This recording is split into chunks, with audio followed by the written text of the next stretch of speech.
آپ دیکھ رہے ہیں سٹی انڈیا نیوز چینل، حق کی آواز۔ ناظرین، آپ دیکھ رہے ہیں سٹی انڈیا نیوز۔ بچوں کو نماز کا عادی بنانا بھی ایک فعال نیک ہے۔ اس سے بچوں کو دین کی طرف راغب کرنے میں کافی مدد حاصل ہو سکتی ہے۔ ایسا ہی ایک کام خادر باغ کی مسجد ابراہیم کی انتظامی کمیٹی نے کر دکھایا ہے۔ مسجد میں مسلسل بلا ناغہ 40 دن نماز ادا کرنے والے بچوں میں سائیکلیں تقسیم کی گئی ہیں۔ اس پروگرام میں خود رکن پارلیمنٹ بیرسٹر اسد الدین اویسی نے شرکت کی اور بچوں میں سائیکلیں و دیگر انعامات تقسیم کیے گئے۔ اس سارے پروگرام کی سرپرستی مولانا ڈاکٹر احسان بن محمد خطیب شاہی مسجد نامپلی نے ادا کی ہے۔ اس موقع پر مسجد کمیٹی کے ممبران، بچوں کے والدین، علاقے کے لوگ موجود تھے۔ Bureau report, city India news.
بھائی فون بھائی بچہ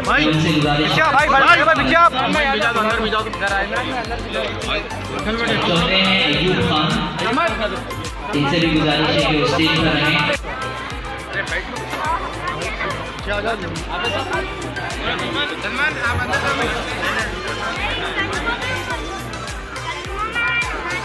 جناب نصیر الدین صاحب کو مولانا حافظ غوث صاحب مومنٹو پیش کر رہے ہیں۔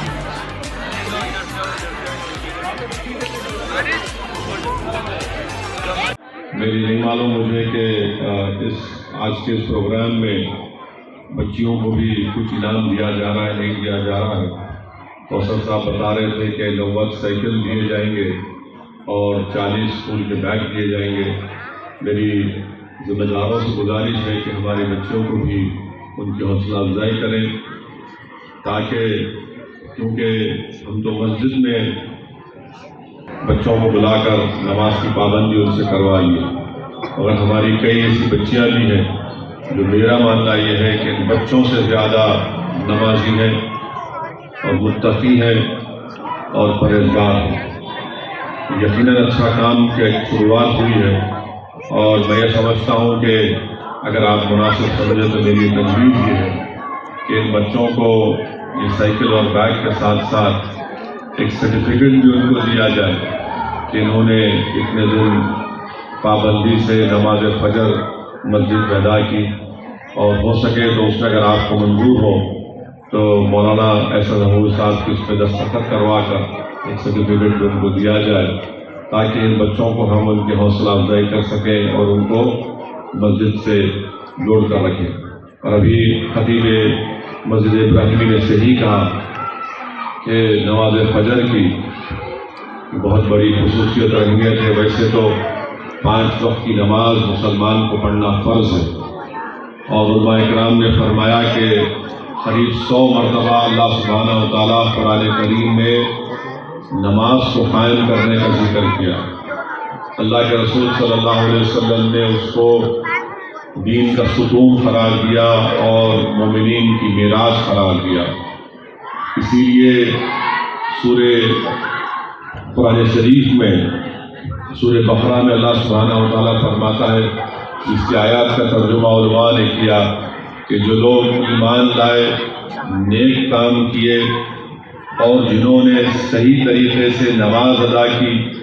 اور زکوٰۃ دی، تو ان کو اللہ کی طرف سے اجر ہے، اور اجر قرآن میں فرما رہا ہے کہ ان کو نہ خوف ہوگا اور نہ وہ کبھی غمگین ہوں گے۔ ویسے ہی سورہ بنی اسرائیل میں اللہ سبحانہ و تعالیٰ فرما رہے ہیں، اس آیات کا ترجمہ علماء کرام نے کیا کہ آپ نماز فجر کو قائم کریں، اور نماز فجر میں فرشتے آ کر دیکھتے ہیں۔ حدیث شریف میں آیا اور علماء کرام نے اس سورہ بنی اسرائیل کی اس آیت کی تفسیر میں فرمایا کہ اللہ سبحانہ و تعالیٰ دن میں فرشتوں کو روانہ کرتا ہے، رات میں فرشتوں کو روانہ کرتا ہے۔ تو اور جب ان فرشتوں کی ڈیوٹی ختم ہو جاتی ہے، جو اللہ کے پاس جاتی ہیں، تو اللہ سبحانہ و تعالیٰ رب ذوالجلال ہے، اللہ کو سب معلوم ہے، اللہ اپنی شان کے مطابق ان فرشتوں سے پوچھتا ہے کہ تم نے میرے بندوں کو کیسے پایا؟ تو دن کے فرشتے اور رات کے فرشتے کہیں گے کہ اللہ جب ہم آئے تھے تیرے بندے نماز ادا کر رہے تھے، اور جب ہم جا رہے تھے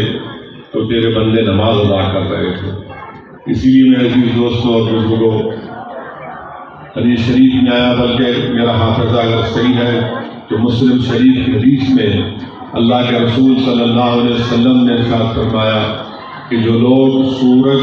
نکلنے سے پہلے اور سورج غروب ہونے کے بعد نماز پڑھتے ہیں، اللہ سبحانہ و تعالیٰ ان کو جہنم کی آگ سے بچائے گا۔ تو معلوم یہ ہوا کہ صرف ایک وقت فجر کی نماز پڑھ لی ہے، مغرب کی نماز پڑھ لی نہیں، بلکہ کنسسٹنٹلی ہر روز جب تک ہمارے جسم میں اللہ ہماری جان کو برقرار رکھے گا اس وقت تک ہم کو نماز پڑھنا ہے۔ اسی لیے اللہ سبحانہ و تعالیٰ قرآن کریم میں، اگر میرا حافظہ صحیح مولانا ہے، سورہ قصص میں اللہ سبحانہ و تعالیٰ فرماتے ہیں کہ میں اللہ ہوں، اللہ فرما رہا ہے کہ میں اللہ ہوں، میری عبادت کرو، میری عبادت کرو، نماز ادا کرو تاکہ تم مجھے یاد کر سکو۔ اگر کوئی مسلمان اللہ کے یاد سے، اس کی یاد سے لذت افروز ہونا چاہتا ہے تو اللہ فرما رہا ہے کہ میری عبادت کرو تاکہ تم مجھے یاد کرو۔ میرے عزیز دوستوں اور بزرگوں، بے شمار احادیث ہیں، علماء کرام موجود ہیں، میں صرف اتنا ہی عرض کرنا چاہوں گا کہ بہت ضروری ہے کہ ہم نمازوں کی پابندی خود کریں، اپنی اولاد کو پابندی دلائیں، اور بہترین طریقہ یہ ہے کہ اپنی اولاد کو ان کو ڈرا کر مسجد نہ لے کر آئیں، ان کو زور زبردستی کر کر نماز نہ پڑھائیں، بلکہ ہمارے دوست ہیں، عالم دین ہیں سیریا میں، بلکہ ہمارے پیر بھائی بھی ہیں سیریا میں، وہ علم حاصل کیے، وہ مجھے بتاتے ہیں کہ وہ اپنے بیٹے کے ساتھ اس کے پلنگ میں جا کر اس کو اپنے بیٹے کو، اپنی بیٹی کو صبح میں بوسہ دیتے، ان سے بات چیت کرتے، ان سے مذاق کرتے، اسی طرح ان کو فجر کی نماز سے ان کو عادت ڈال دی۔ تو اب وہ ایک بار عادت جب پڑ جاتی ہے بچوں کو تو زندگی بھر وہ کوئی نماز ان سے نہیں چھوٹتی الحمدللہ۔ تو یہ طریقہ بہت اچھا ہے، کیونکہ اگر آپ ڈرا کر اپنے نوجوان بچوں کو، نوجوانوں کو یا اپنے اولاد کو جن کی عمر 12-13 سال کی ہوتی ہے، تو ڈر کے اوپر وہ باپ اور ماں کے ڈر سے نماز کوئی پڑھ لے گا، مگر اس میں سب سے بڑا ڈر اور خوف یہ ہوتا ہے کہ نماز چھوٹ بھی جا سکتی ہے کہ اماں نہیں ہے، بابا نہیں ہے۔ تو اس لیے محبت سے ان کو اللہ کی عبادت کی طرف راغب کرنا ہے، اور انشاءاللہ تعالیٰ جب ان کو عادت پڑ جائے گی تو یقیناً جیسا کہ اللہ کے رسول صلی اللہ علیہ وسلم نے فرمایا کہ نماز دین کا ستون ہے، مومن کی معراج ہے، اور حدیث شریف میں آیا، بلکہ ریاض الصالحین کی حدیث ہے کہ اللہ کے رسول صلی اللہ علیہ وسلم نے فرمایا، صحابہ کرام کے ساتھ بیٹھے تھے اور رحمت اللہ علیہ صلی اللہ علیہ وسلم نے فرمایا کہ دیکھو یہ چاند جو تم دیکھ رہے ہو نا، اسی طرح تم اللہ کو دیکھو۔ اللہ کے رسول صلی اللہ علیہ وسلم نے فرمایا کہ اسی طرح تم اللہ کو دیکھو گے، اور ہمیشہ نماز فجر